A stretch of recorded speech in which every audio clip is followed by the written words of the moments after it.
Hola, ¿qué tal? ¿Cómo están? Bienvenidos a Tiempo de Estudio. Esto hace parte de un stream que estoy haciendo en la plataforma de Twitch y llevo prácticamente 9 minutos hablando. Vamos a video reaccionar a unos videos y después de eso vamos a leer los libros del informe de la Comisión de la Verdad. Estábamos hablando de este personaje, de esta persona que se llama Pavel Gaona. Creo, no tengo muchos datos al respecto. Es mexicano y pues habla de temas de género, temas de machismo, temas de feminismo.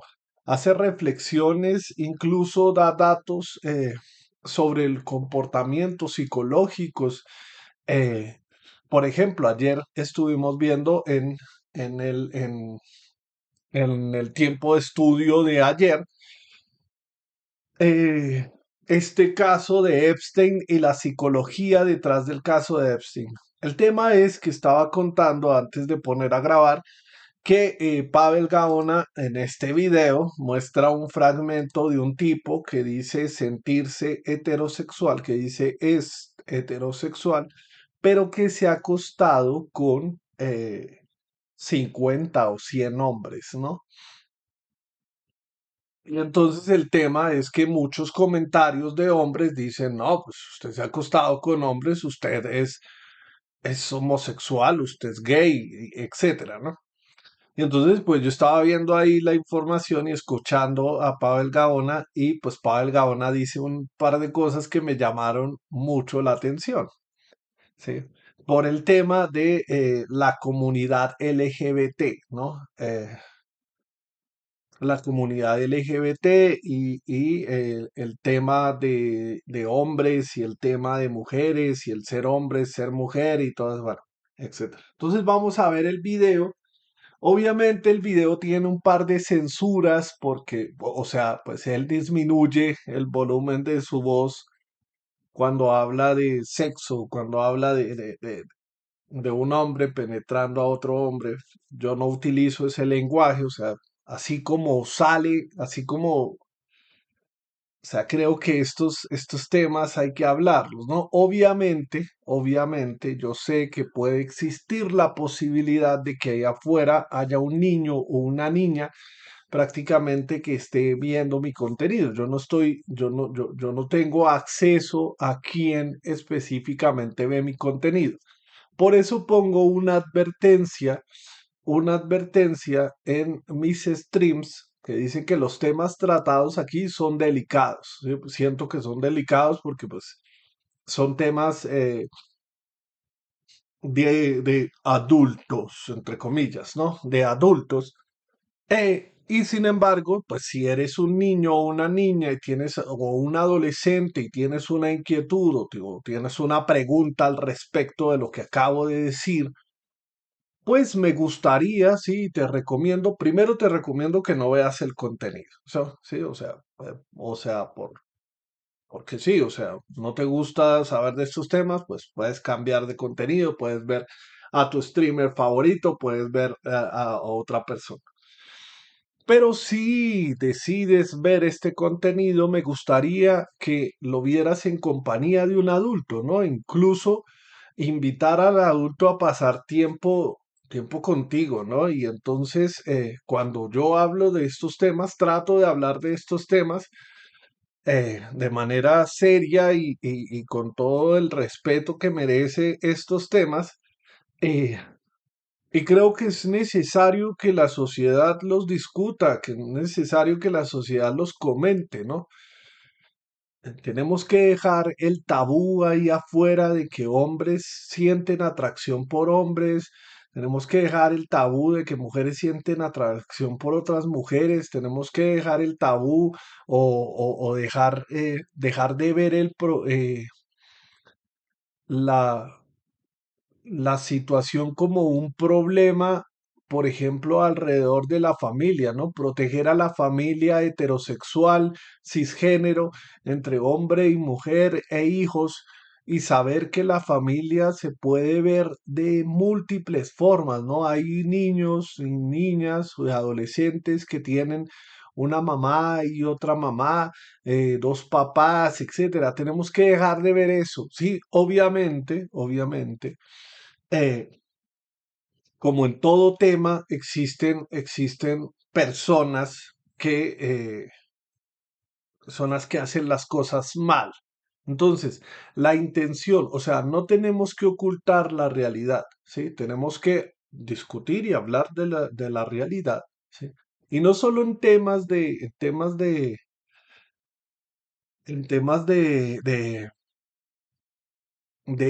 estos que tienen que ver con el ser hombre y ser mujer y con el tema de la atracción de los hombres y la atracción de las mujeres y con el tema de la sexualidad, sino con otros temas también, otros temas complicados y densos como son pues el tema de la violencia, de las guerras y demás, ¿no?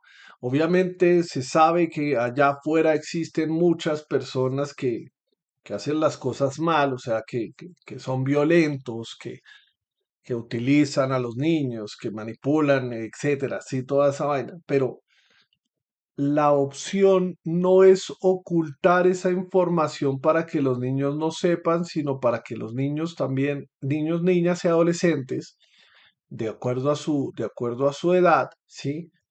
Comprendan que la realidad es la realidad, ¿sí? Comprendan que hay problemáticas peligrosas, ¿sí? O sea, que el mundo del Internet incluso es peligroso para ellos porque hay depredación sexual, hay gente que, por ejemplo, el otro día analizábamos un video de una niña que estaba jugando un videojuego en línea y había un hombre que se estaba haciendo pasar por niña de 12 13 años y le estaba pidiendo la dirección de la casa a la niña real, ¿no?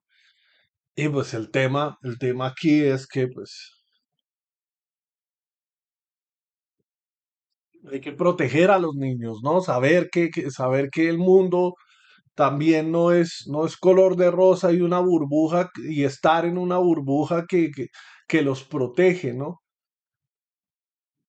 Sí, o sea, considero que sí es necesario que tengan una burbuja, pero una burbuja semi permeable, ¿no? Que yo permito, o sea, que el niño pueda ver afuera de esa burbuja y decir, uy, carajo, es complicado el mundo, ¿sí?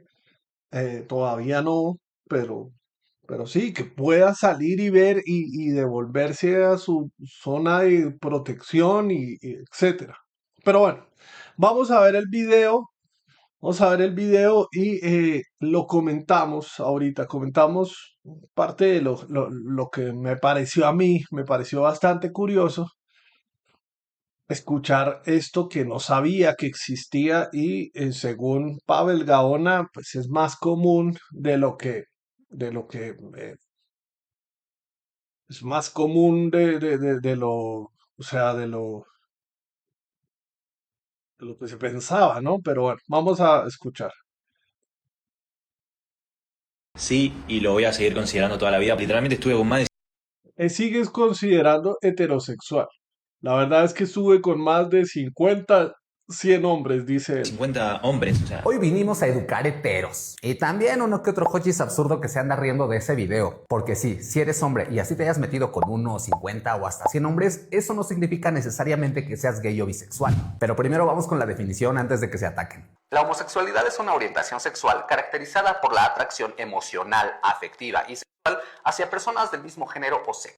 ¿Oyeron? Además de sexual, es emocional y afectiva. Ahora vamos a lo mero bueno. A ver, ¿por qué si eres hombre y haces el sin respeto con otros hombres, eso no te vuelve necesariamente gay? Hoy te voy a presentar un concepto bien interesante, el de los HSH, u hombres que tienen sexo con otros hombres. El término HSH nació en los años 90 en el contexto de la pandemia del VIH y SIDA. Cuando los activistas y el personal de salud se enfrentaban a ella, se dieron cuenta de un fenómeno bien interesante.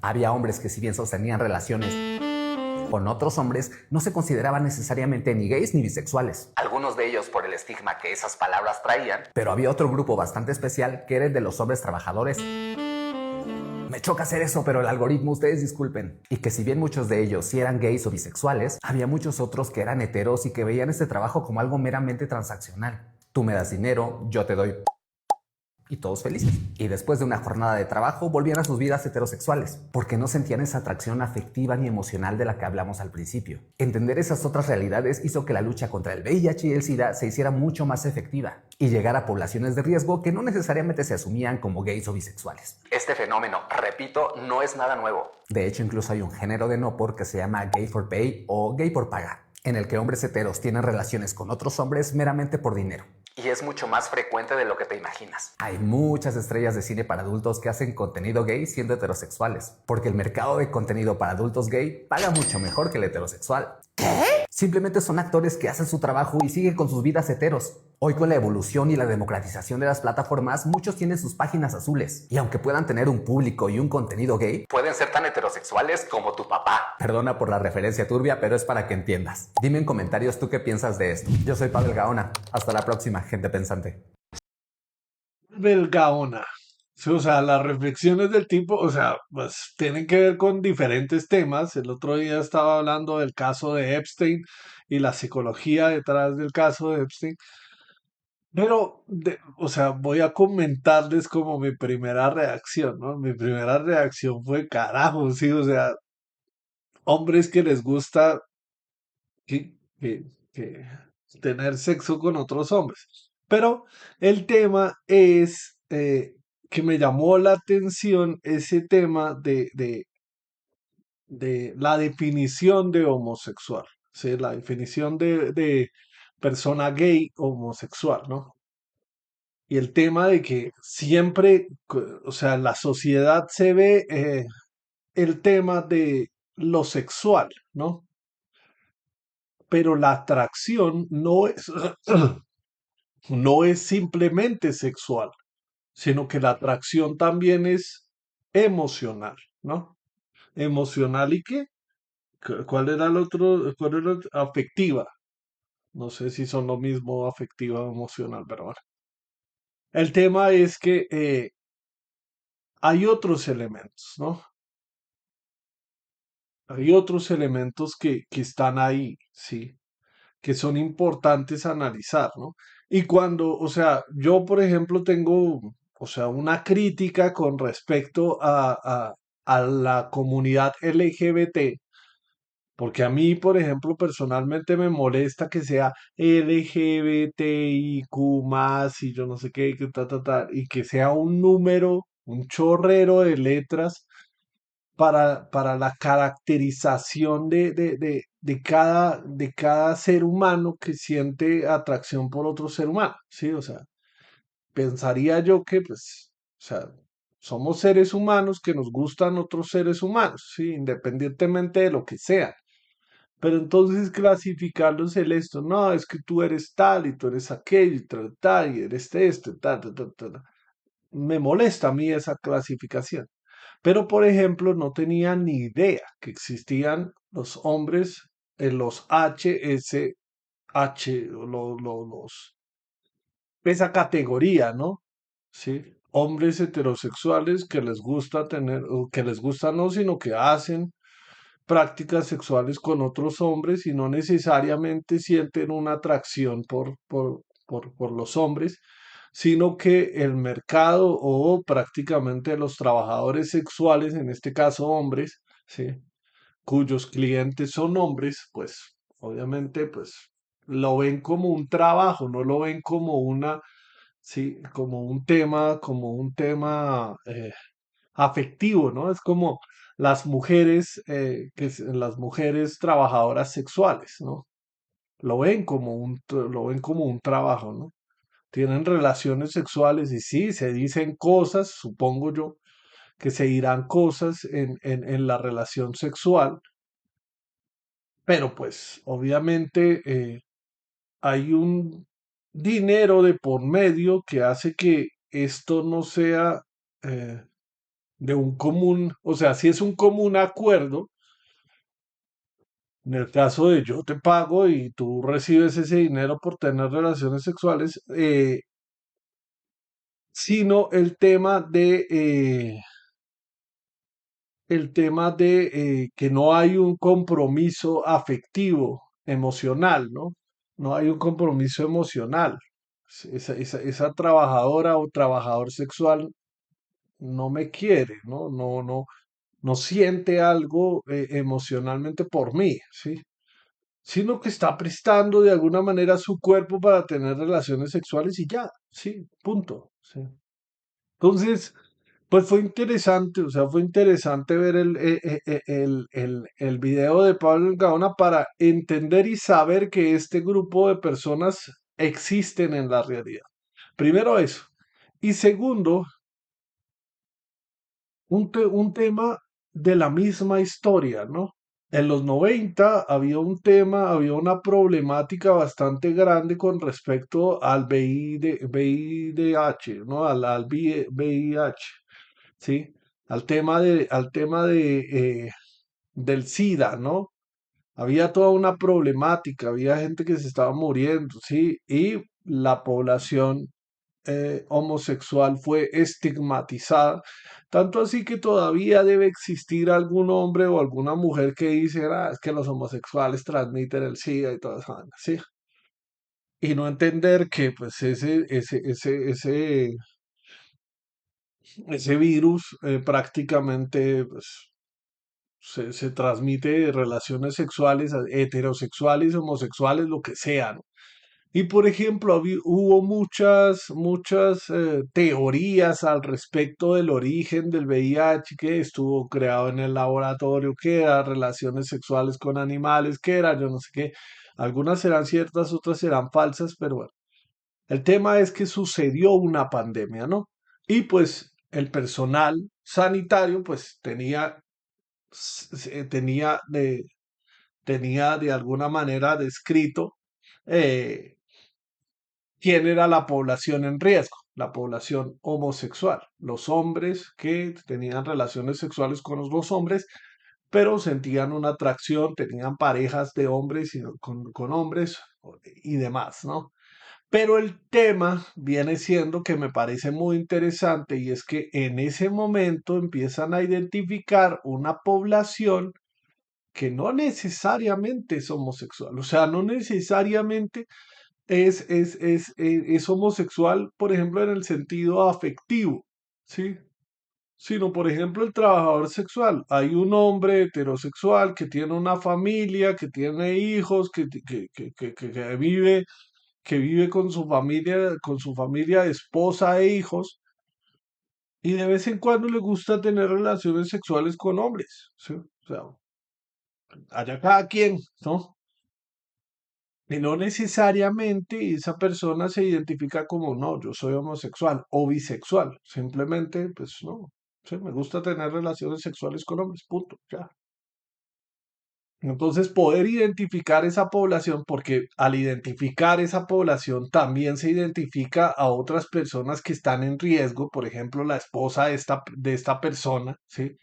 Por ejemplo, si la población riesgo principal es la población homosexual y supuestamente el virus se está multiplicando en esta población, o sea, si eventualmente este tipo, pues, no sé, puede adquirir el virus por tener relaciones sexuales con otro hombre, llegar a su casa y contagiar a su esposa. Y su esposa decir, pero ¿por qué tengo carajo SIDA? Sí, o sea, ¿por qué me pasa a mí esta? Sí, entonces poder entender y comprender esa realidad, pues sí, es importante, ¿no? Por el tema de salud, por el tema de salud, pero no solo por el tema de salud, tampoco hay que estigmatizar a la población homosexual con respecto a que ellos transmiten los virus y ellos son desviados y toda esa vaina. Pero bueno, sí, o sea, es un tema que al principio me pareció curioso, ¿sí?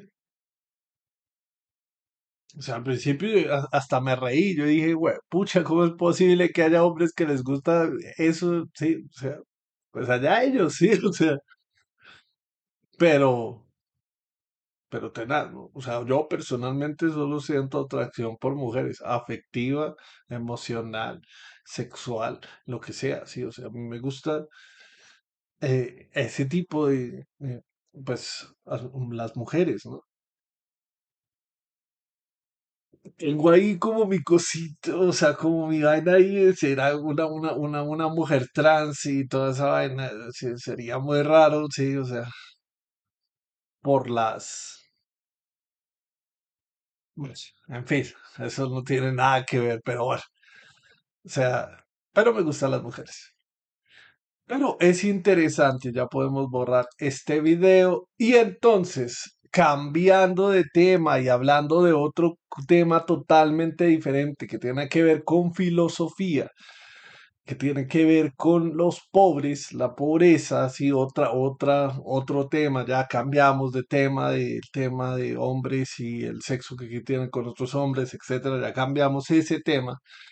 Y ahora vamos a ver este video que me pareció bastante importante. Yo sigo a esta filósofa venezolana que vive en México, hasta donde sé, y pues siempre, o sea, su contenido es sobre reflexiones filosóficas a problemáticas sociales, problemáticas actuales, ¿no? Hace poco con el tema de Maduro y con el tema de la intervención estadounidense en suelo venezolano, pues ella dio sus comentarios de qué pensaba de esa intervención y demás. Bueno, habla de todo un poquito con su tinte, de alguna manera, en filosofía. Y por eso los pobres siguen pobres, porque en vez de saberse administrar y mejorar sus condiciones de vida, lo gastan en televisión.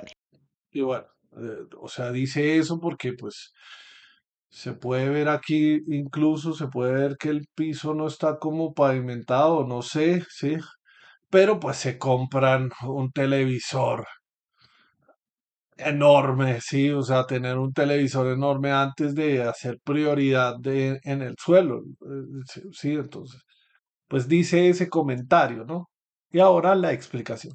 Pero déjame decirte que eso no es una contradicción. Tener cosas caras no siempre es señal de bienestar. Muchas veces es señal de carencia. Y si esto te incomoda, quédate, porque esto tiene todo el sentido del mundo. Yo soy Michelle Nadine y aquí hablamos de filosofía. Cuando vemos estas situaciones en específico, muchos pensamos es que estas personas no se saben administrar. Pero esta idea nos dice más de cómo entendemos el consumo que de cómo vive la persona. Thorstein Veblen lo explica así. No siempre compramos por necesidad. A veces compramos para parecer estables, normales, para aparentar que nuestra vida no se está cayendo. Y esto se llama consumo conspicuo, objetos visibles que funcionan como declaración social. Cuando alguien vive en precariedad no solamente pierde dinero, pierde estatus, reconocimiento y sensación de dignidad. Entonces, un objeto caro, grande, visible, no es un lujo, es una forma de decir sigo valiendo. Y desde la psicología social sabemos algo muy importante. Cuando no puedes controlar tu futuro, te aferras a lo que sí puedes controlar. Que el secreto de la desigualdad, como decía Marx, es darte lo suficiente para sobrevivir,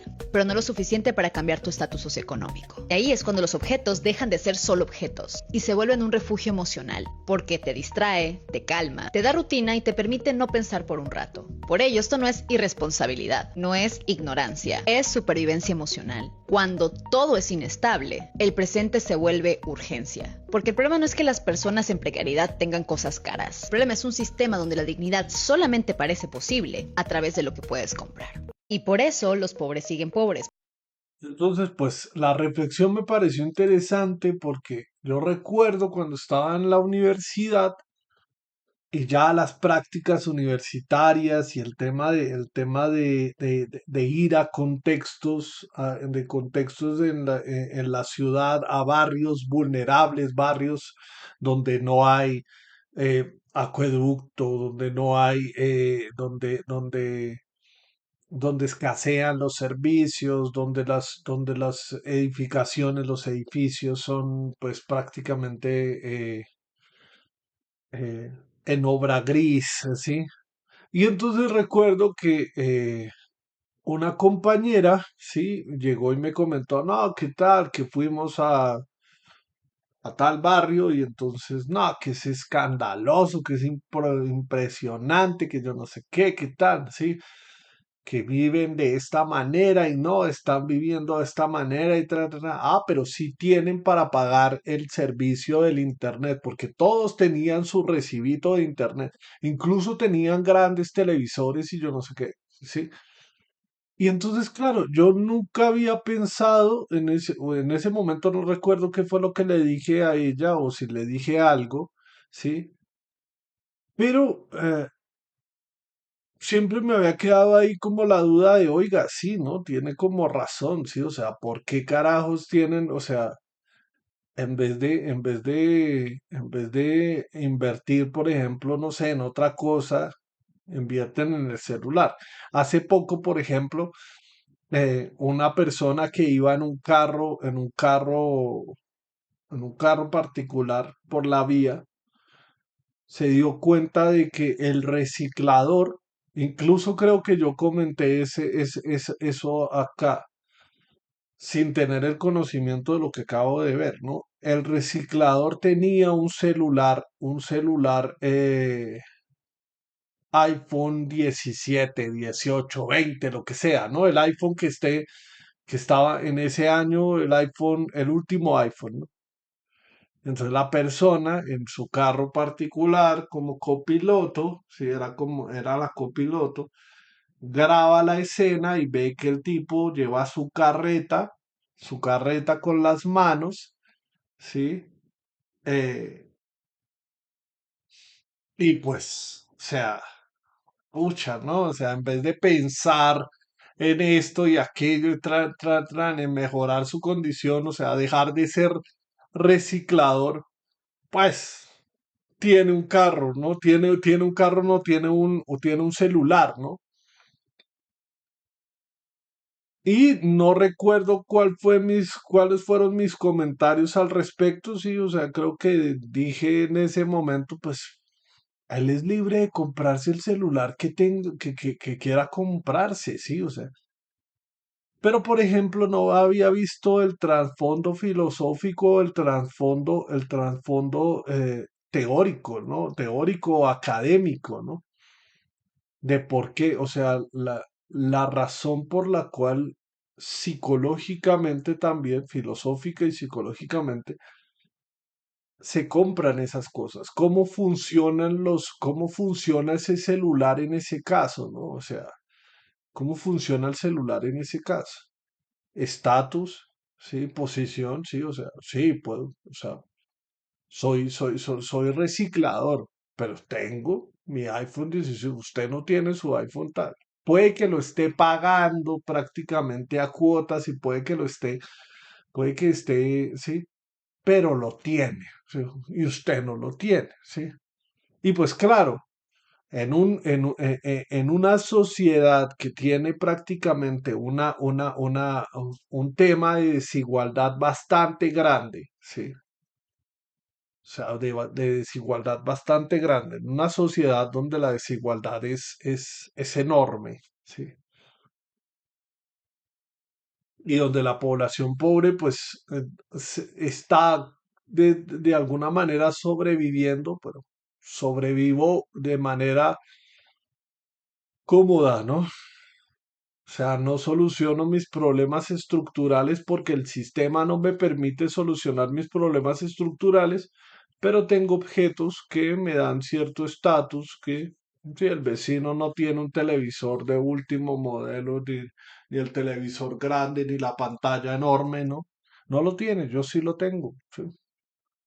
Vivo en un barrio vulnerable, en un barrio terrible, pero tengo el televisor. ¿Sí? O sea, me costó tanto el televisor y lo tengo, es mío, sí. Y pues tiene todo el sentido, ¿no? Tiene todo el sentido, sí. Es como el mito de la clase media, ¿no? El mito de la clase media. Cómo se abrió el mito de la clase media y a la gente se le dijo, no, es que usted no es clase pobre o clase obrera o clase trabajadora, sino que usted es clase media. Usted está en la mitad, ¿sí?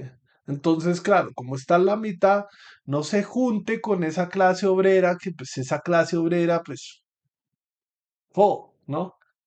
Y entonces convencen a un mundo, a una población que tiene unas condiciones ahí que les permiten sobrevivir más, para que no se unan a la clase obrera y traten de cambiarlas así las condiciones de todos ellos sino que divide y vencerás, ¿no? Divides a la población y ya la tienes cómoda y la tienes relajada, ¿sí? Y entonces existen personas que dicen, no, es que yo no soy clase, o sea, puedo estar endeudado hasta aquí, puedo tener las deudas hasta acá, ¿sí? Pero no soy clase pobre porque es que mi recibo dice que yo soy estrato tal y esos estratos son para la clase media. Vivo en un barrio ahí más o menos bien, entonces pues, sí. Y entonces dividimos a la clase obrera, pero sin embargo todos los días tengo que trabajar. Si no trabajo un día, pues no como ese día, ¿no? Si prácticamente me despiden, pues o sea, prácticamente quedo en estrato cero, porque pues todas las deudas que tengo que pagarlas y no sé de dónde sacar. Donde vivo alcanzado todos los meses, alcanzado todos los meses. O sea, me pagan y a los 5 días de haber pagado ya no tengo un solo centavo y tengo que sobrevivir todo el mes, ¿sí? Pero soy clase media, ¿sí? Porque mi recibo lo dice, porque vivo en tal lugar, ¿sí? Entonces, pues, es como el mito, ¿no? Pero bueno, voy a ver si hay cafecito afuera, servirme café y empezamos la lectura. Ya vamos a empezar la lectura. Ya comentamos 2 videos y ya nos vamos a poner juiciosos en tiempo de estudio. Ya ven.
Bueno, mientras voy abriendo los archivos, pues voy contando que estamos leyendo el informe de la Comisión de la Verdad, Colombia Adentro, estamos leyendo el libro Frontera Nororiental. ¿Dónde pueden encontrar ustedes esto que estoy leyendo y seguir la lectura? En comisiondelaverdad.com. Ahí en el primer apartado que dice más, le abren al primer apartado, buscan aquí Colombia Adentro, abren el documento, leer y buscan el que dice no, frontera nororiental. Abren acá, esperan que cargue y entonces esperen que cargue todos los, descargan aquí. Aquí dice el botón descargar y descargan este libro. Sí. Y entonces, esperen un segundo, vamos a utilizar la aplicación de Notion que me gusta muchísimo y que me parece una excelente aplicación. Entonces, para clasificar y para organizar prácticamente el proyecto Señor Science, para eso utilizo yo la aplicación de Notion. Y entonces aquí libros generales, Colombia adentro, frontera nororiental, página 70. Y entonces cerramos acá. Uy, vamos a dejarlo aquí. Ah, ah, ah, ah, ah. 70. Ustedes no van a ver la lectura, ustedes no van a ver la lectura, eh, sino que ustedes lo que van a ver, van a escucharme a mí, pueden incluso, no sé cómo hacerlo, pero pueden incluso hacer aseo, ponerse el celular en el bolsillo, ponerse a barrer la casa y van escuchando la lectura. Para las personas que necesitan un poco de contexto, ahí dejo la transmisión de tiempo de estudio, lo que hacemos en tiempo de estudio. Y aquí vamos a poner Pomodoro Time. Pomodoro Time. Leemos 30 minutos, suena la alarma, descansamos, aunque siempre seguimos leyendo esto, descansamos, leemos otros 30 minutos y terminamos este extremo. La idea es leer más de una hora, pero como les dije, a eso del mediodía me voy de este extremo. Empezamos la lectura. Bueno, esperen, antes de empezar la lectura, frontera nororiental es el territorio de Colombia. Territorio de Colombia, vamos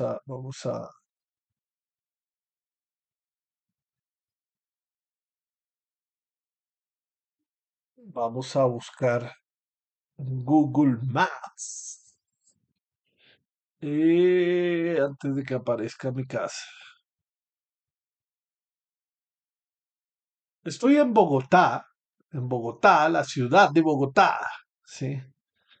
Y resulta que si bajamos y bajamos, vemos el territorio nacional, el país, Colombia. Estamos hablando de Colombia. La frontera nororiental tiene que ver con esta parte de aquí, con esta parte de aquí. Hablamos de Cúcuta, hablamos de Arauca, hablamos de Catatumbo. ¿Dónde está Catatumbo? Catatumbo.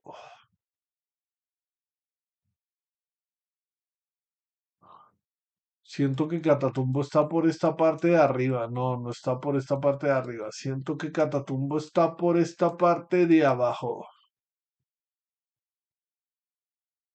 Bueno, hablamos del Catatumbo. No sé dónde queda Catatumbo. Catatumbo Lebrija. Aquí estás, Catatumbo. Hablamos de Catatumbo, esta región, ¿no? Volvemos acá, es toda esta región, la frontera nororiental. Hablamos de Cúcuta, Arauca y Catatumbo, que es como lo más relevante.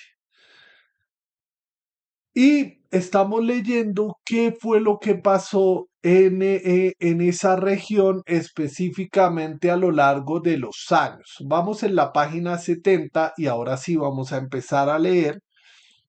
Entonces ponemos acá tiempo de estudio y... Ah, pero ustedes no vieron el mapa completo porque yo le tuve aquí el letrero.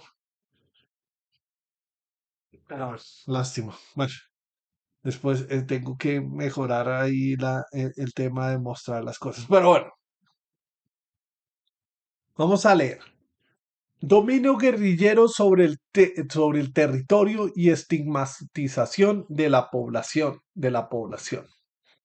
En el caso de Arauca, el Frente Domingo Laín del ELN inició sus operaciones militares con la toma del corregimiento de Bellotes, Tame, en 1980. Posicionémonos, ¡pum! 1980. Allí, una veintena de guerrilleros asaltaron el puesto de policía y asesinaron a 4 miembros de la fuerza pública. Robaron además el armamento y por último congregaron a los habitantes en la plaza del pueblo para anunciarles su nacimiento. Desde ese momento, el Domingo Laín se convirtió en una de las fuerzas más relevantes de esa guerrilla y ha iniciado de manera determinante en el desarrollo del conflicto armado en la línea fronteriza con Venezuela.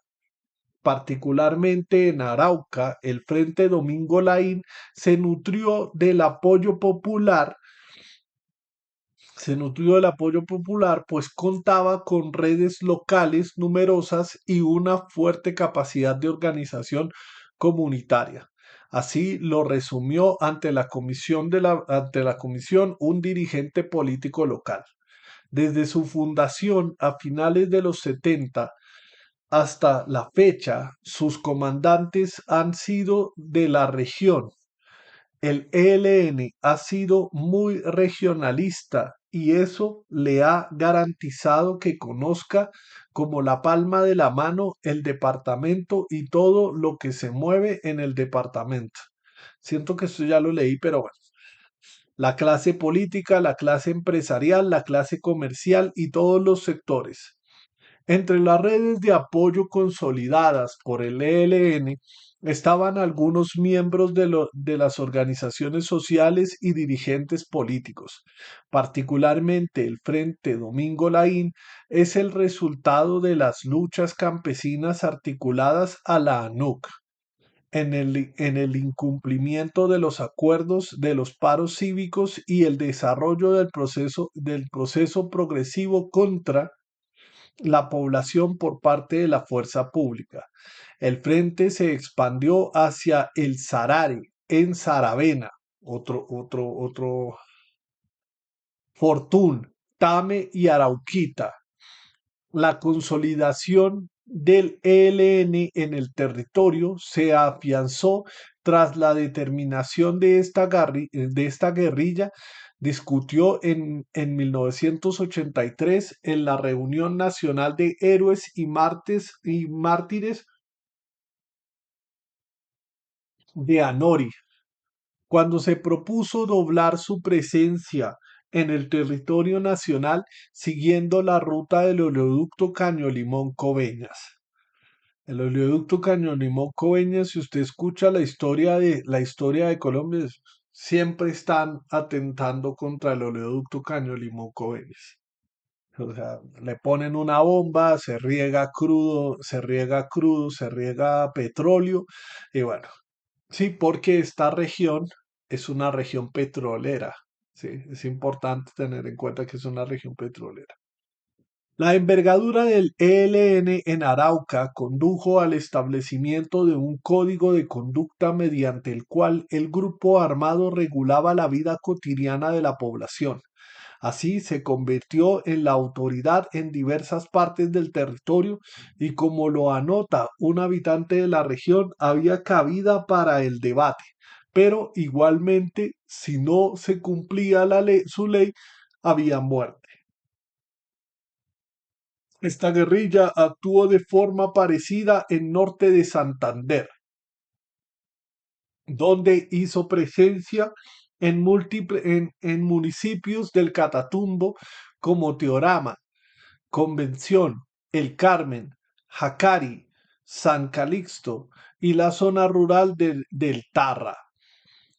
Paralelamente, en Cúcuta y Ocaña, fortalecieron las células que habían conformado, estableciendo reuniones de formación y adoctrinamiento obligatorio en los municipios del Catatumbo. Identificó y reclutó a nuevos miembros y configuró milicias y redes de información que operaban sobre el territorio. Este proyecto de expansión hizo un fuerte componente de propaganda con la que muchas veces se pasaba del simple convencimiento a la coerción.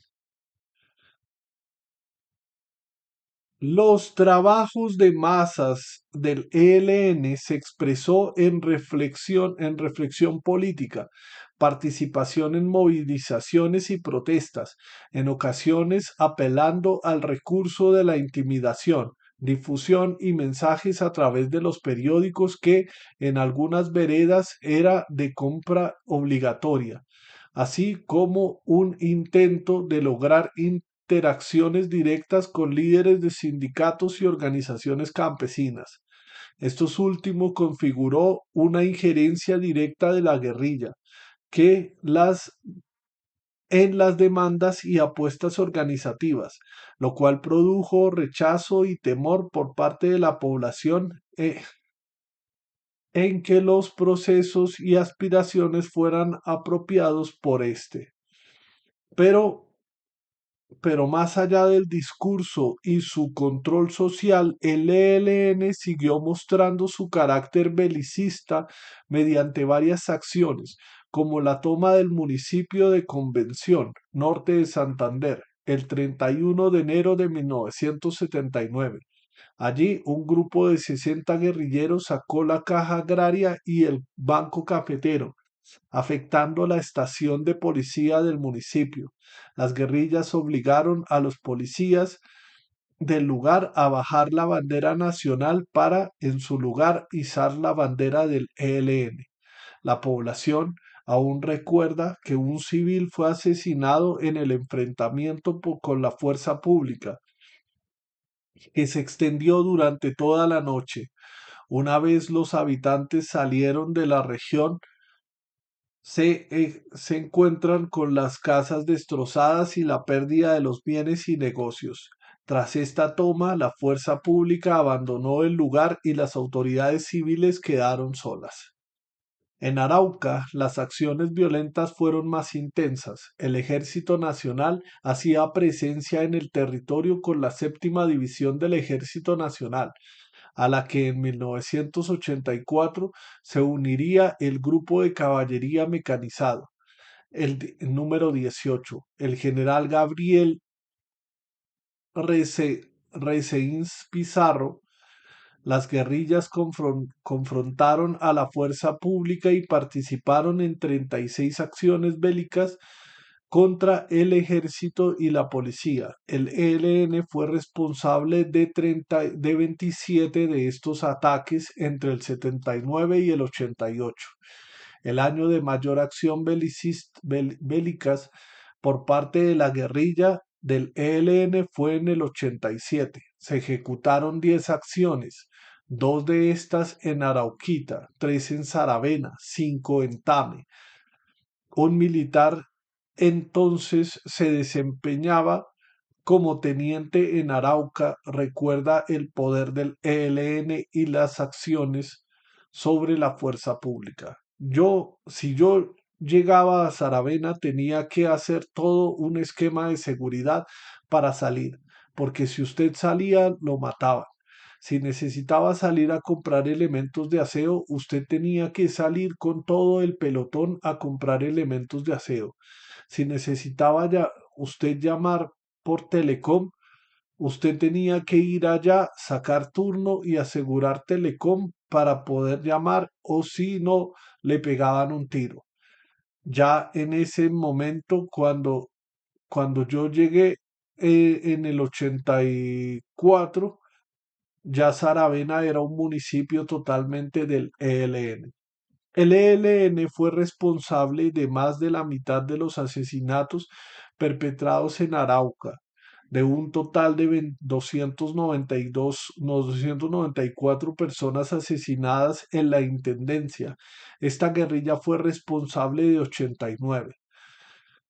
Los años que le siguieron, más víctimas fueron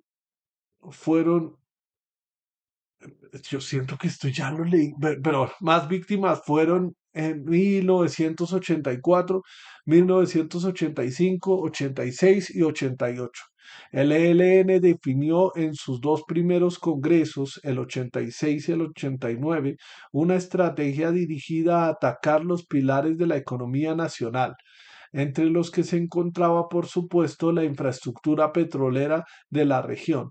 Según un experto, lo que en principio se presentó como una bandera en defensa de la soberanía nacional y los recursos no renovables paulatinamente se fue transformando en su más poderosa arma en la confrontación y principal fuente de financiación.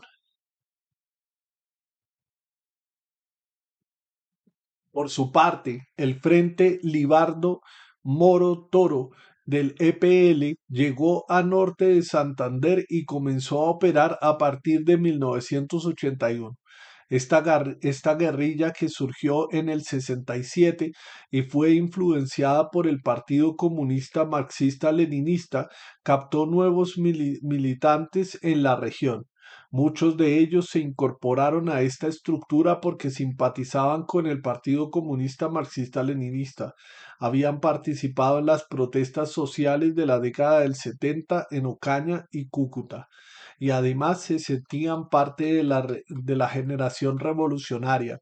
Así lo recuerda un excombatiente del EPL de la región. Las cosas que valoraban en la organización era poder construir lazos de confianza y amistad, afecto, pero nosotros como éramos una generación que venía que venía en el colegio, luego nos encontramos en la guerrilla. No por las cosas fluían, pero por eso las cosas fluían mucho, porque la vida en la guerrilla es muy difícil. Personas correctas, estrictas, disciplinadas. Muchas de esas cosas y valores yo los mantengo y los aprendí. A mí la guerrilla me dejó amigos que hoy mantengo, aprecio y respeto mucho.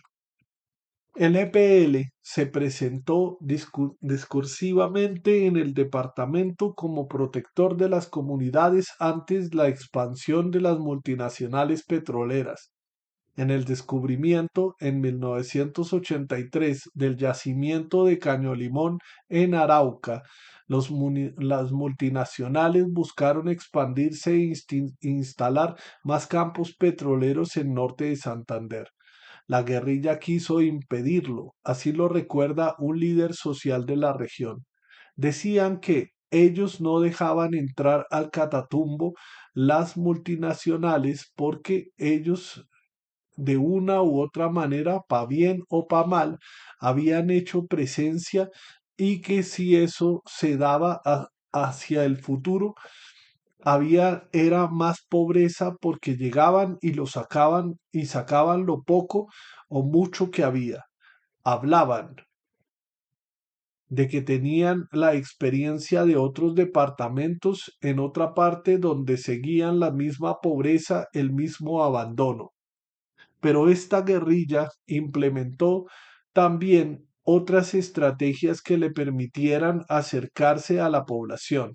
Promovió la organización de juntas comunales y aleccionó sobre la convivencia en los territorios. Un líder comunal de norte de Santander relata cómo el EPL fue ganando simpatía popular. Trabajaron mucho por el campo y eso. Ellos ellos pues tienen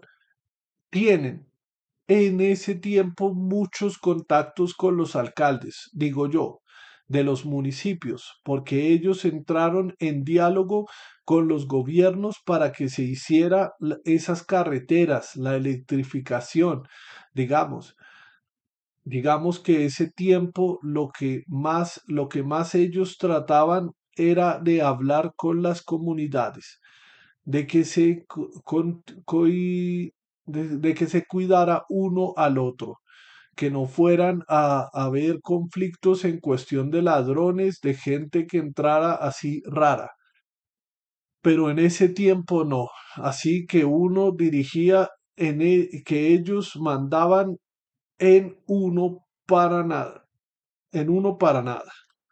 En la zona urbana de Ocaña y Cúcuta, el EPL se fortaleció y en los municipios del Tarra y la zona rural de Tibú hizo presencia importante y como su capacidad militar también se fortaleció entre 1986 y el 88, llegaron a cabo 12 ataques contra la fuerza pública en toda la región. A la vez, centró la atención en el tejido de milicias y a las cuales brindó adiestramiento militar.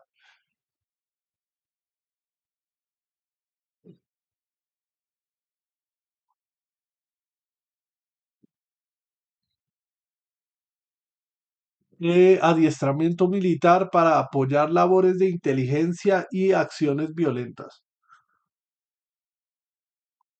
Según un excombatiente entrevistado por la comisión, este era milicias populares antifascistas y antiimperialistas, conformadas por personas que eventualmente hacían acciones armadas.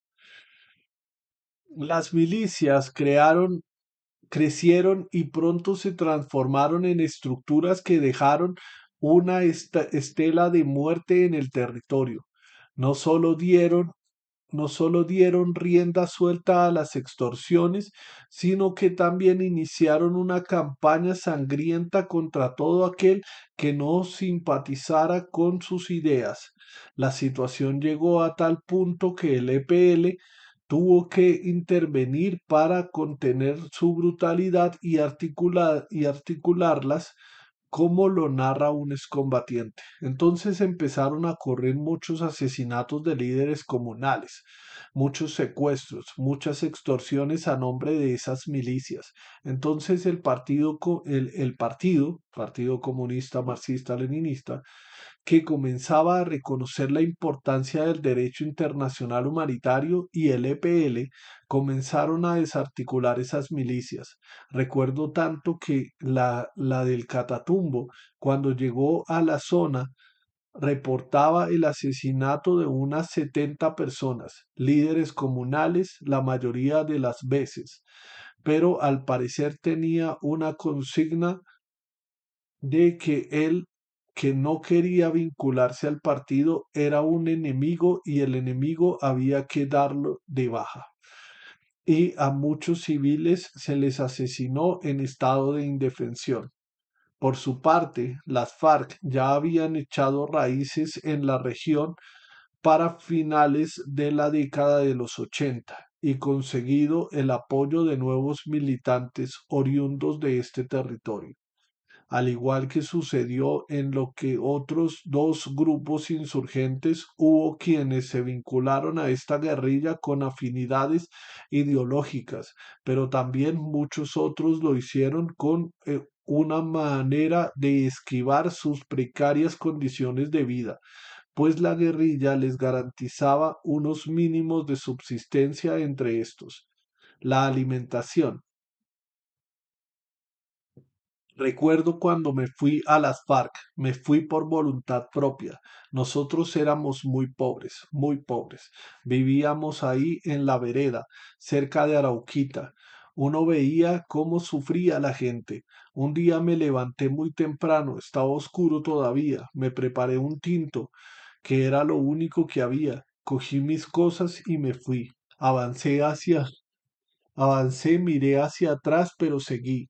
El reglamento decía que a los 15 años uno podía iniciarse a las FARC en ese tiempo. Luego cambió. Llegué al campamento y vi cómo había jóvenes igual a mí. Sin embargo, alistamiento voluntario no era la única forma como la guerrilla engrosaba su ejército. Las FARC empezaron a reclutar jóvenes de manera forzada y a mantenerlos en sus filas amenazando de muerte a sus familias si desertaban. Así lo recuerda una madre de la región cuyo hijo desapareció durante 3 meses. De acuerdo con su testimonio, el joven pudo volver a casa por 2 meses, pero después fue forzado a regresar a la guerrilla y creo que lo mataron, ¿no? Es que creo que esto ya lo leí.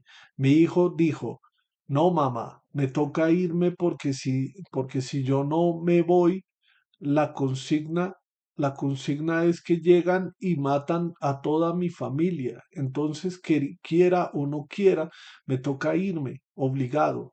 Y se fue. A los 2 meses larguitos llegó un muchacho con unas fotos de unos guerrilleros ya muertos en un enfrentamiento. Y tenía la foto de 4 muchachos. y ese que estaba en el medio era mi hijo. Días después fui a preguntar por mi hijo y entonces me dijo, no, no, vaya, yo fui compañero de su hijo, yo tuve allí con su hijo, yo voy a hacer esto con usted.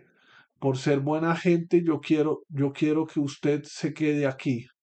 Hicieron que me quedara para que en la noche para que a la noche me sacaran. Yo iba con unos muchachos de la funeraria. Entonces dijo, váyase en cualquier carro, cualquier moto, cualquier carro que salga, váyase. Yo no quiero sacarla a usted y tener que matarla. Las FARC también intentaron sustituir al Estado nombrando la conducta de los pobladores, dictando códigos de comportamiento y regulando las dinámicas sociales de la comunidad. Al respecto, el excomandante de las FARC relató a la comisión, la gente buscaba mucho a la guerrilla, es decir, los problemas que no eran capaces de solucionar ellos, pues buscaban a la guerrilla para que los solucionara. Y a veces la guerrilla se ocupaba más de eso que de otra cosa. Cuando los problemas eran tan álgidos, tan complejos, pues había que concentrar a toda la comunidad para explicarle el caso, tratar de darle solución ante todo. Para eso, pero sobre todo porque en las juntas existía algo que se llamaba el comité conciliador y siempre tratábamos que ese comité fuera el que solucionaba los problemas. Había que asesorarlo, recordarle a la comunidad que ellos eligieron a un comité autónomo. Las FARC contribuían para que no hubiera una catástrofe o una agresión, pues hay que decirle que en esta tierra hay muchas culturas, hay gente que no se baja de su machete en la cintura, no va para la cantina a tomarse unas cervezas y quería arreglar el problema en la cantina. Cuando la gente actuaba por medio de la ley legal, pues no había respuesta. Por acá nunca se miraba a la persona buscando una comisaría de familia, pues ellos radicaban un documento allá, pero demoraba mucho tiempo para decirle un sí o decirle un no. Mientras que con la guerrilla era diferente, entonces se reunía la comunidad, como le digo, y se tomaba una decisión en comunidad. Ese ejercicio regulatorio de la cotidianidad no fue pacífico y la autoridad de la guerrilla se impulsó en numerosas ocasiones mediante la amenaza y la coerción. Por ello, hubo múltiples asesinatos y destierros. Esperen, voy a poner a cargar el celular. Bueno, tengo 87% de batería, pero voy a ponerlo a cargar. Em, colisión. Por ello hubo múltiples asesinatos y destierros decretados a manera de castigo en esa suerte de justicia paralela que las FARC instauraban en diversos lugares. Así lo narra ante la comisión una lideresa de la Gabarra, en Tibú. Si alguien cometía algo malo, le daban el consejo de cambiar o irse del territorio. Ellos terminaban controlando el territorio. Ellos decían que palo que no sirve, cortarlo y tirarlo al fuego. Y si el perro se muere, no contamina la sarna. La guerrilla no era violenta con nosotros, era un apoyo al campesino. Ellos colaboraban para que el campesino surgiera. Esto ya lo leí, todo esto ya lo leí, creo que estaba como en la página ciento y punta, pero bueno, volvamos a leer esta vaina. La expansión de esta guerrilla fue evidente. Tras la creación del Frente 10, las FARC siguieron robusteciéndose para mantener control territorial en el departamento de Arauca, Casanare y Boyacá. Así, en correspondencia con la estrategia de desdoblamiento pactada en la séptima conferencia en 1982, con la base de los combatientes del Frente 10, se crearon los frentes 28, 38 y 45, cuya configuración condujo al establecimiento del Bloque Oriental en 1987. Estas estructuras tuvieron como propósito controlar corredores estratégicos de movilidad hacia otros departamentos como Boyacá y Casanare y captar recursos de financiación mediante secuestros y extorsiones a las empresas petroleras y de ganaderos. En norte de Santander, las FARC-EP también incursionaron en 1985 con el Frente 33 o Mariscal Antonio José Suárez desde el sur por los municipios de Táchira, Cucutilla y Villacaro hasta llegar a la zona del Catatumbo. Así, este frente se extendió también hacia el Tarra, el Carmen, Convención, Teorama, Tibú, Jacari, San Calixto y La Playa. De esta manera cumplió el objetivo asignado, que fue el establecimiento de una estructura en el departamento de Norte de Santander, para consolidar un corredor estratégico para el interior del país desde Venezuela. Esta avanzada también orientada con los planes de ampliación que había definido las FARC-EP en su séptima conferencia mediante el desdoblamiento del Frente 20. La coexistencia de las tres guerrillas presentes en la región entre la década de los 80 y parte de los años 90 no fue motivo de ataques y persecuciones entre estas. El excombatiente del ELN recuerda incluso posibilitó la colaboración mutua en ciertos casos, como el de préstamos de armamento entre el Frente Domingo Laín del ELN y las FARC y el 28 de las FARC-EP. Sería gracias a aquel escenario propicio en 1987 se conformaría la cordillera guerrillera Simón Bolívar, la cual no solo articuló a aquellos tres grupos armados, sino que también vinculó a nivel nacional a las guerrillas Movimiento 19 de Abril, Partido Revolucionario de los Trabajadores y Quintín Lame. La consolidación de este pacto condujo a que los grupos insurgentes realizaran acciones conjuntas. Por su parte, un excombatiente de las FARC resume así la relación entre los tres grupos armados de la región. Tuvimos relaciones extraordinarias con el ELN, incluso tuvimos fuentes conjuntas. Hicimos varias operaciones militares con el ELN contra la fuerza pública en el Catatumbo. Tuvimos una extraordinaria relación de apoyo, solidaridad, de compartir la confianza de mucha confianza allá.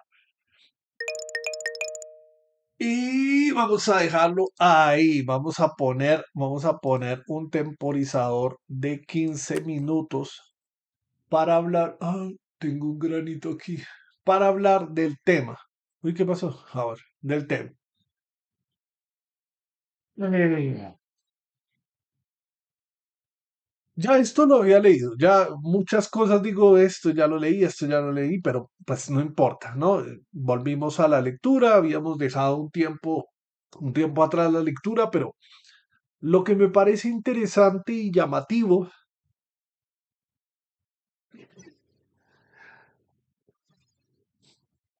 es cómo, perdón, es cómo de acuerdo con las condiciones socioeconómico-culturales de la población, algunos campesinos o algunas personas en la región deciden meterse a la guerrilla, ¿no? Cuando estábamos leyendo el caso no, o sea, es que no había absolutamente nada, ¿no? Y entonces se estaba preparando un tinto, se preparó un tinto y se fue, ¿no? Dijo que miró atrás, ¿no? Esa imagen del campesino mirando atrás su casa, así, siendo puta, tengo que abandonar esto porque pues esto no, o sea, no tengo salida, ¿no? No tengo salida y piensa que la única salida posible es el camino de las armas. Y llega, a los 15 años, llega y se recluta a él, o sea, lo reclutan a él de manera voluntaria, ¿no? Él decidió, bueno, me voy para la guerrilla, ¿no? Me voy para la guerrilla y toda esa vaina. Pero el tema aquí es que, claro, sí, o sea, si yo tengo una región, o sea, si yo como país Colombia, tengo una región abandonada porque los recursos se concentran en las grandes ciudades, los recursos se concentran en Bogotá, en Medellín, en Bucaramanga, en Cali, en, en, en, en Barranquilla, ¿no? En Santa Marta. Y no solo en esas grandes ciudades, sino que grandes de recursos se destinan para los estratos más altos y los estratos más pobres los dejo abandonados, pues estas personas van a ser, o sea, esa desigualdad pues va a generar que muchas personas digan, oiga, sí, o sea, nos tienen abandonados, ¿no? Y entonces llega el guerrillero, llega el paramilitar también.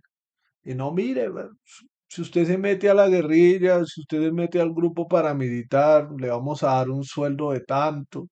Usted va a poder colaborar con su familia, tener contacto con ellos y todo, sí.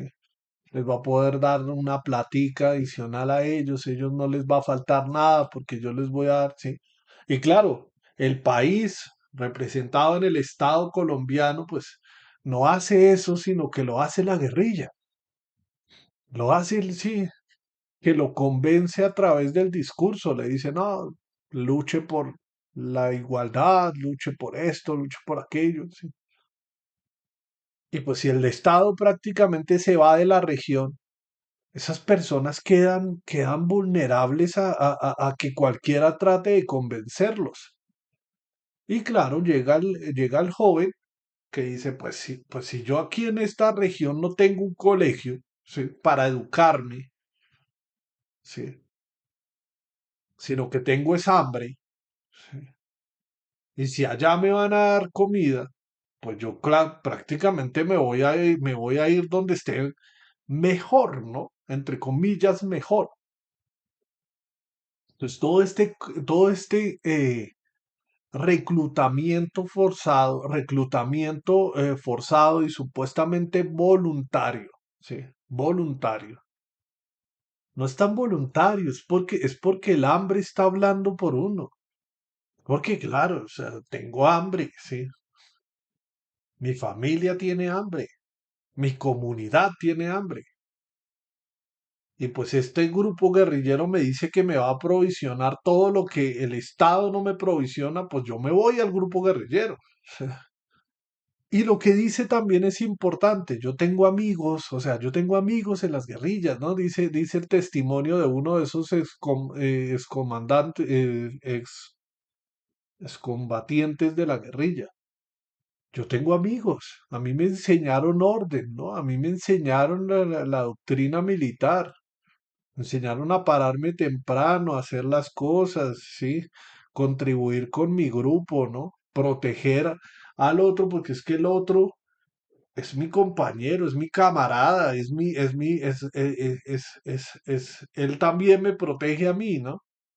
Todo eso el ejército debería estar, o sea, por ejemplo, si fuera por prestar el servicio militar obligatorio, el ejército debería estar, bueno, ese niño de 15 años, obviamente, el primer derecho vulnerado de ese niño es el no tener acceso a la educación,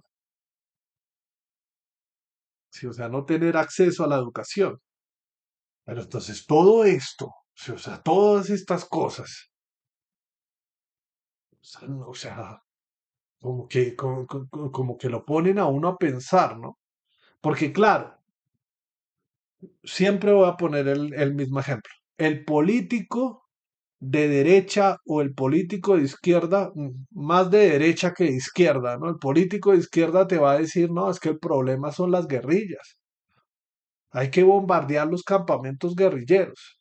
Pero ¿cuántos niños, cuántos jóvenes no se metieron a la guerrilla porque no había otra opción? Porque el Estado no les ofrecía absolutamente nada, ¿sí? Más que armas, más que balas, más que matarse, ¿no? No les ofrecía educación, no les ofrecía una alternativa diferente.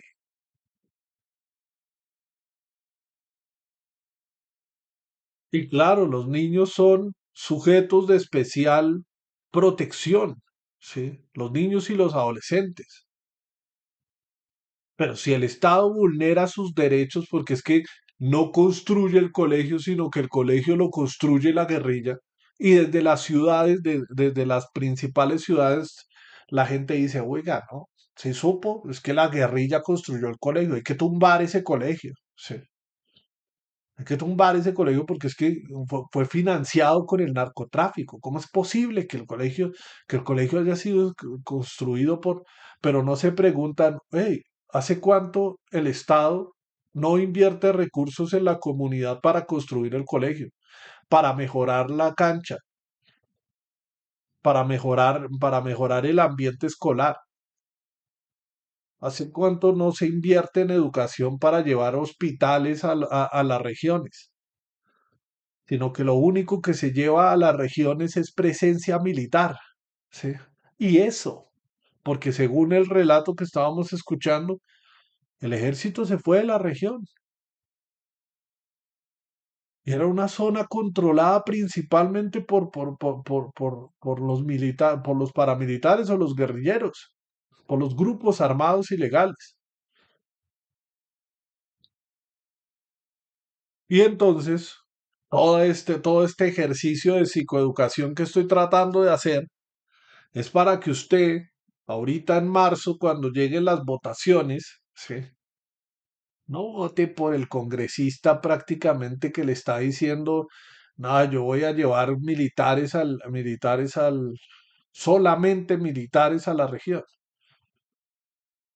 No vote por el candidato a la Cámara de Representantes que también dice que va a bombardear campamentos guerrilleros solamente, ¿sí?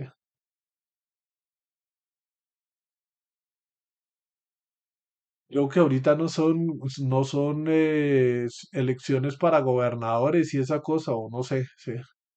No vote por la gobernadora que humilla públicamente a una niña que está pidiendo mejoras para su colegio, como el video que vimos ayer, ¿no?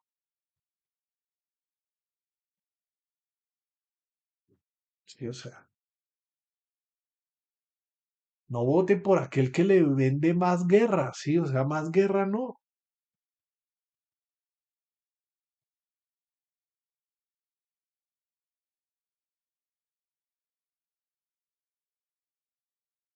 Sí, o sea, vote por alguien que quiera transformar el país. Por alguien que quiera transformar el país y no meter más gasolina al combustible de la guerra para que pues, la hoguera sea más grande y los cadáveres ardan más fuerte, ¿no? Tenemos que construir un país. Y ese país se construye con propuestas en educación, en salud, en protección de la niñez, en protección de las mujeres, en educación para que los hombres dejen de pensar que las mujeres son objetos de placer que pueden utilizar y manejar a su antojo, ¿sí? En protección de las mujeres, en psicoeducación para los hombres para que dejen de matar a mujeres, ¿sí? Dejen de considerarlas como propiedad mi mujer, ¿sí? No, sí.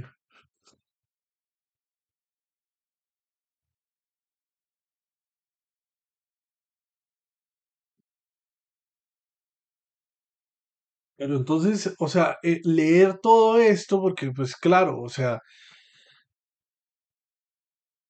leer todo esto también es la posibilidad de abrir un poco la mente y decir, pucha, sí, es que el conflicto armado es supremamente complejo, ¿sí?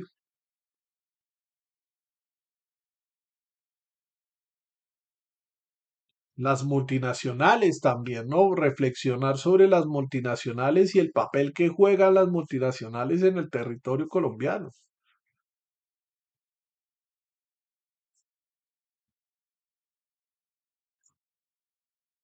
Ya. Bueno, creo que voy a poner 15 minutos, porque 15 minutos 5:50 12. Voy a terminar a las 12 específicamente. Voy a leer 15 minutos porque es que tengo que hacer la ensalada, tengo que almorzar y después tengo que salir, ¿no? Entonces voy a leer 15 minuticos. Voy a continuar con la lectura de 15 minuticos. Son las 11:45, pero bueno.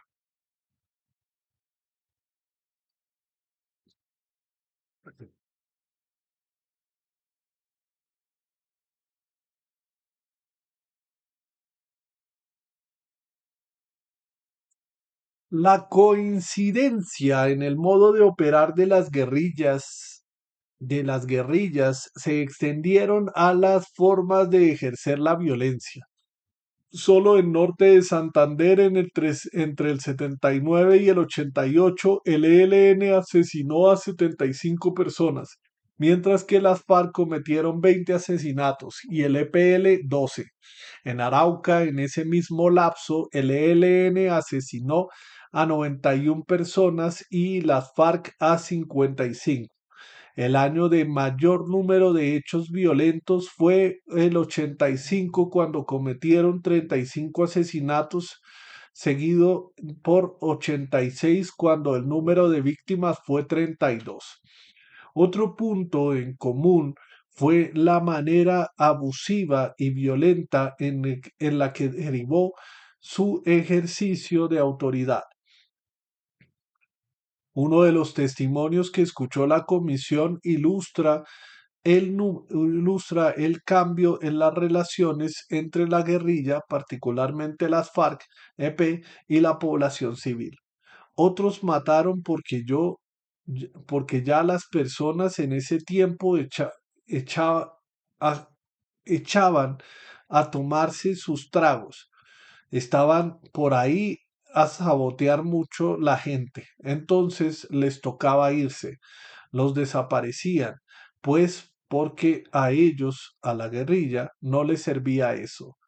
El que la embarraba le tocaba perderse sin avisar, o ellos ahí mismo le agarraban y los llevaban o los tenían un tiempo también en el monte trabajando, luchando para ver si se ajuiciaban.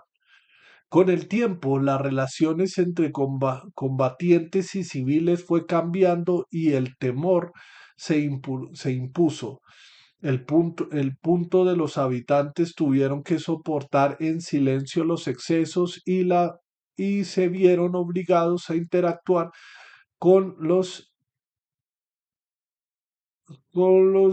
insurgentes. Al tiempo una mujer de la región cuenta lo siguiente. Entonces, por ejemplo, ¿cómo hace uno de que uno esté en su casa, llegue, sea el grupo que llegue, que allí se le pide, por ejemplo, agua? ¿Cómo hace uno para no decirles no?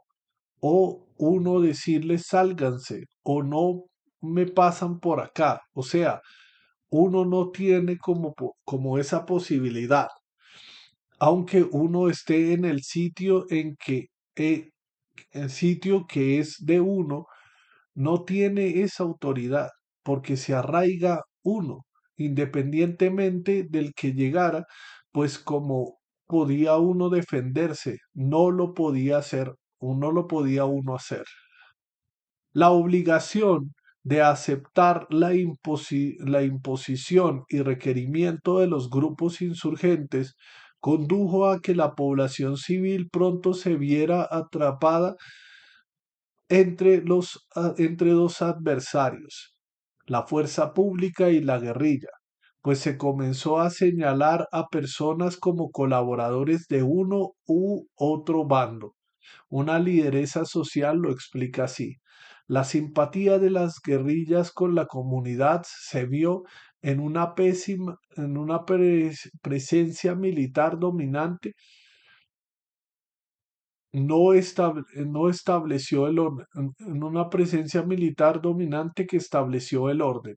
Las comunidades tuvieron que poner en marcha su organización comunitaria de manera forzada.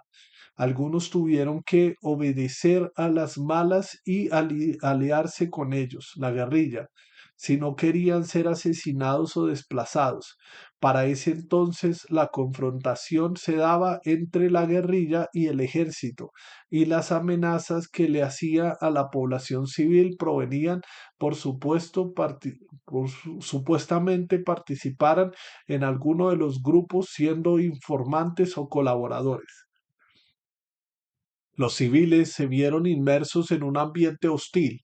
De un lado terminaron siendo instrumentalizados por las guerrillas, que no, que no solo les exigieron elementos para la manutención de tropas, sino también información sobre los movimientos de la fuerza pública. Entonces, el tipo de apoyo colaboración era que, por ejemplo, si llegaba el ejército y había alguien cerca, que alguien les hiciera saber que si ellos venían a pedirle una vaquita, entonces le dieran la vaquita, que si venían a pedirle una cuota para no llevarte preso o secuestrado, que le dieran la cuotica.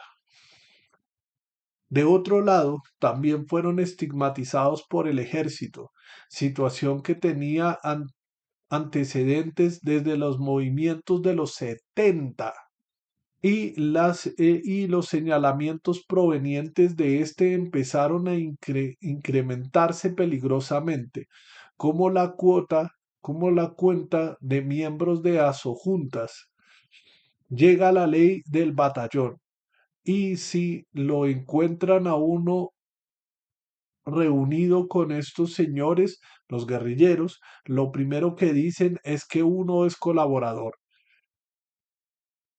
o que hace parte o es una vaina contraria.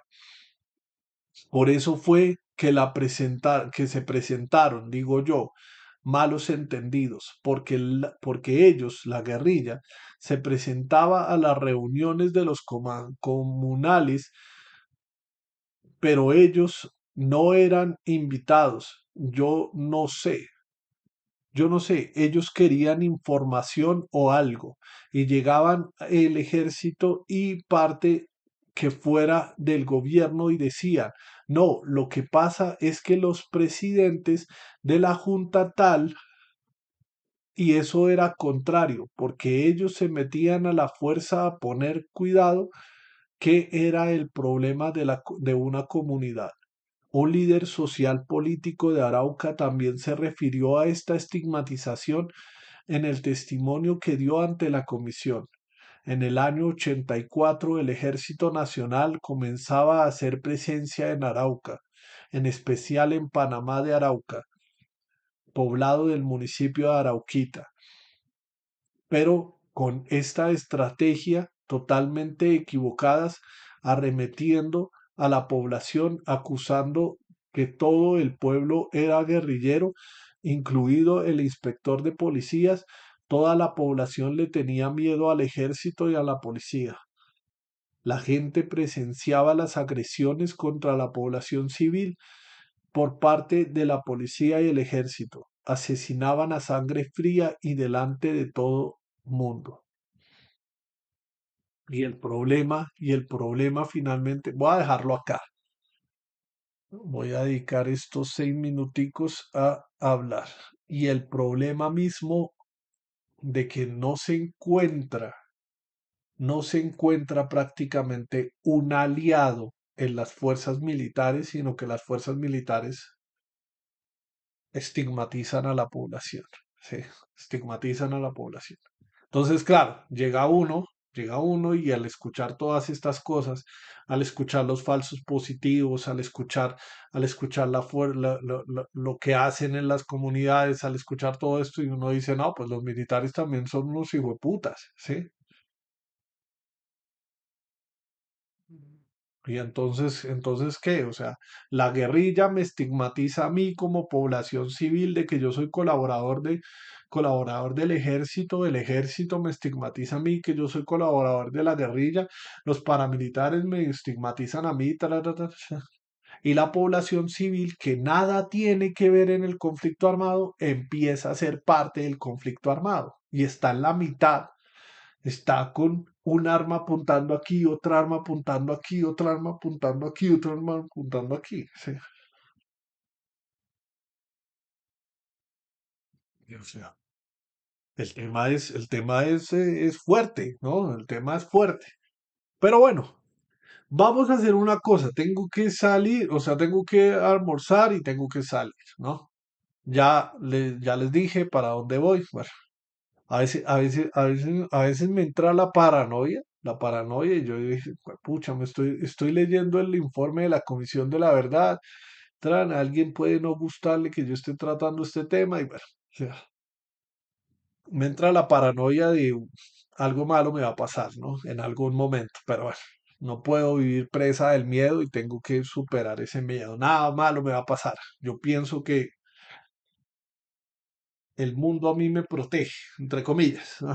No soy víctima de nada, ¿no? Pero bueno, a veces uno hablando de esto y despectivamente de estos que tienen poder, de estos que tienen poder militar, estos que tienen poder económico y toda esa vaina, pues lo pueden poner a uno en riesgo, ¿no? Pero pues tengo la fortuna, entre comillas, de que mi contenido no es visto por muchas personas o no es visto por nadie, entonces pues tengo el blindaje perfecto, ¿no? Digo las cosas pero nadie las escucha, entonces pues no soy amenaza para nadie, ¿no? Sería una amenaza si hubiese un grupo de gente que escuchara esto y empezara a decir, oiga, sí, la desigualdad, tenemos que hacer algo, tenemos que... Ahí seríamos ya un problema para la sociedad, pero pues al ser anónimos y demás, pues no. Pero bueno, no podemos vivir presas del miedo de que algo malo nos va a pasar. Confiemos en la vida, ¿no? Confiemos en la gente y demás. La cuestión es que sí, voy a ir al museo. Ay, ¿qué pasó? Ah, no, aquí no es. Perdón, perdón, perdón. No era eso. Voy a ir al Museo de la Memoria, a tomarme una foto similar a esa, con el letrero que dice La memoria es sagrada, la primera foto de febrero, y llegaría a la casa y no sé a qué horas llegue específicamente, si llegue a las 2, a las 3, a las 4. Pues hoy es domingo. Entonces, si siento la necesidad de seguir en este ejercicio de darle difusión al informe de la Comisión de la Verdad, pues vendré y haré un segundo stream, un tiempo de estudio 08/02/2026 guión número 2, y ahí hablamos un ratico, un par de horas o una hora, lo que sea, sobre el informe de la Comisión de la Verdad. Creo que es bueno y pertinente y necesario que estemos hablando de este tema, ¿no? Hablando de este tema, sobre todo en este año electoral. Necesitamos elegir a un candidato a la presidencia, necesitamos elegir presidente y un presidente que tenga unas características específicas. No les estoy diciendo voten por este, voten por aquel. Cada quien tiene su candidato. Yo personalmente voy a votar por Iván Cepeda. Creo que debo ser honesto con ustedes, ¿no? Voy a votar por Iván Cepeda. Sí, ya alguien poderoso que escuche eso va a decir, este tipo apoya a las FARC y apoya, yo no sé qué, pero creo que he hecho un ejercicio juicioso de, eh, de no dejarse llevar por la estigmatización de la gente. Considero y creo que Iván Cepeda tiene las facultades y tiene la tenacidad que se necesita para continuar con este cambio político que se está gestando en Colombia. No necesitamos volver atrás, ¿sí? No estábamos bien atrás, ¿sí? Teníamos que hacer un cambio. Empezó con el presidente Gustavo Petro. Debemos darle continuidad a ese cambio, ¿no? Y lastimosamente los otros candidatos presidenciales, Paloma Valencia, y de las Priella, que creo que la contienda electoral está específicamente entre de las Priella e Iván Cepeda, pero Paloma Valencia figura ahí, menciono a Paloma Valencia porque detrás de Paloma Valencia está un personaje de la política colombiana que es bastante cuestionable, pero que es bastante importante para entender tanto el siglo XX como el siglo XXI, para entender el principio del siglo XXI y lo que pasó en los primeros 10 años del siglo XXI. Es Álvaro Uribe Vélez. No estamos de acuerdo con la política de Álvaro Uribe Vélez, o yo no estoy de acuerdo con la política de Álvaro Uribe Vélez. Creo que fue una persona muy peligrosa, creo que fue una persona que cometió una serie de actos muy horribles y pues en algún momento tendrá que pagar por eso, pero pues eso lo decidirá la justicia colombiana si en algún momento hay justicia en Colombia. Pero bueno, en fin, estoy más inclinado hacia Iván Cepeda porque considero que Iván Cepeda es una persona, o sea, tuvo una labor importante en un momento importante de la historia de Colombia, que es el proceso de paz con las guerrillas de las FARC. Las fotos que tanto muestra la derecha, que dice que él es aliado de las FARC, esas fotos, ¿sí? Hacen parte de la gestión que hizo Iván Cepeda en un momento histórico en Colombia, que fue en la firma del acuerdo de paz.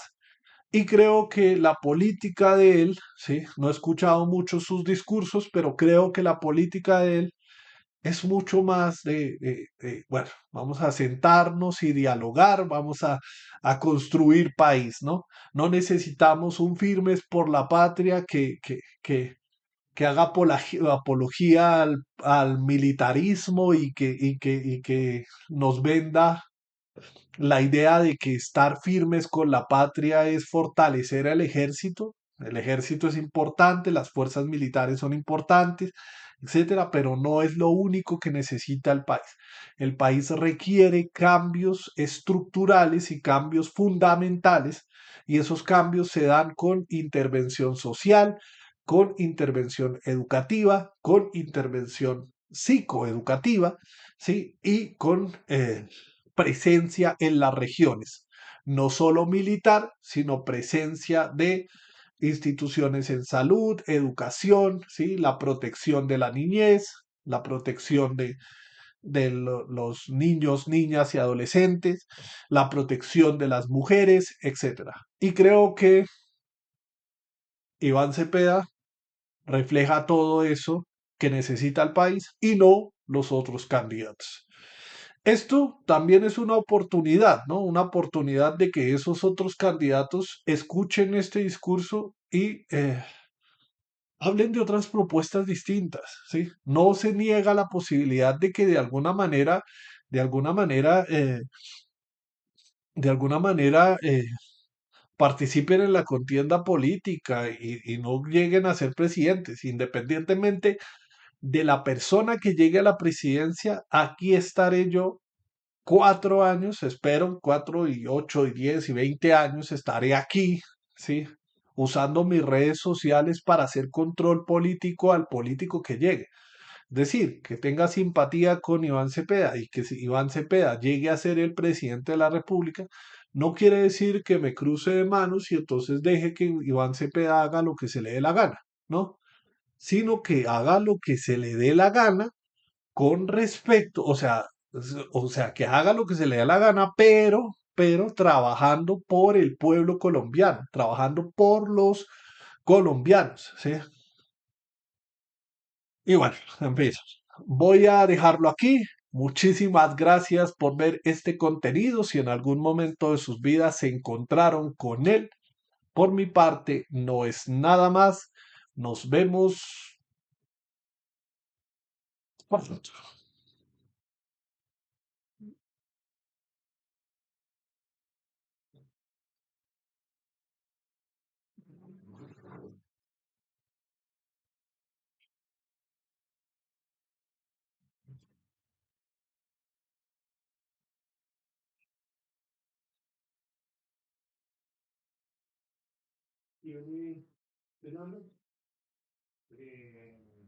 Sí, me lo va a almorzar porque tengo que salir a tomarme la foto.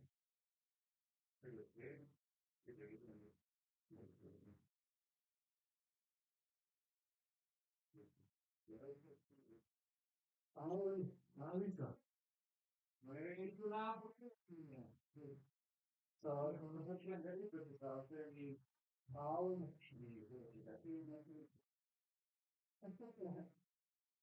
Venga, ya que estás acá.